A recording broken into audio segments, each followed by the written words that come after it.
goods. Okay lang naman. Yung battery natin is stable lang sa 13.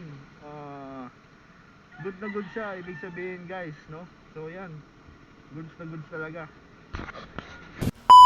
Yo, what's up sa inyo lahat dyan? Welcome back sa aking Facebook at YouTube channel. So yan, meron na naman tayong panibagong video. So yan, dito nga, nagatid tayo dito sa parteng 6th Ab. So inatid ko dito yung mother ko dahil meron silang gawain dyan, kasama ng mga kasamahan niya. At this time, pabalik na nga tayo dito sa atin, sa home base. At dito na nga tayo dumaan. At malapit lang tayo dito mismo sa paggawaan at bilihan ng mga pyesa dito sa 10th Avenue. So malapit lang yan sa LRT station.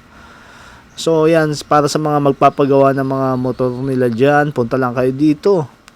So yan, syempre ang gamit natin dito ay syempre walang iba, si Red. Ayan, kita nyo naman talagang kung umariba yan, talagang kala mo ngayon lang talaga nakalabas. So sa bagay, ngayon lang talaga siya lumabas. So yan, at naka-green naman ang light, then diretso lang tayo. At yan, talagang bitin na bitin si Red dito pagdating sa mga ganitong takbuhan. So yan, talagang came ko dink lang talaga sa kalam.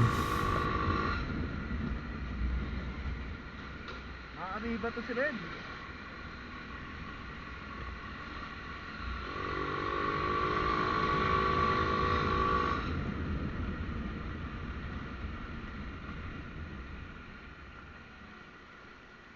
Okay, signal.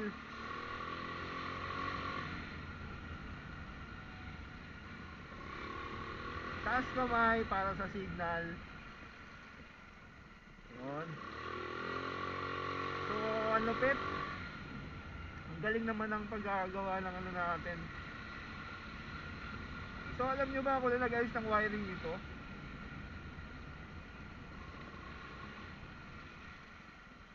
So, yan, mukhang maganda yung wiring natin. Nakakapag-charge tayo, then at the same time naka-open din ang ilaw. Hindi tayo nag-discharge ng baterya, oh. Galing. So, yan, nakakatuwa.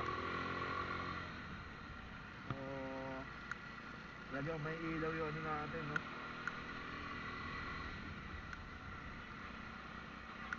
So, yan. Hindi nag-charge yung battery natin. Tapos nakabukas yung ilaw at yung battery gauge natin naglalaro lang sa 11, which is okay lang siya dahil mayroon tayong nag-charge na cellphone. Ito. So yan, talagang goods na goods yung ano natin, guys. Oops, medyo parang madulas yung petan. Hindi ko alam kung anong problema sa petan. Kanino pa nararamdaman to, o baka medyo madulas lang talaga yung daanan.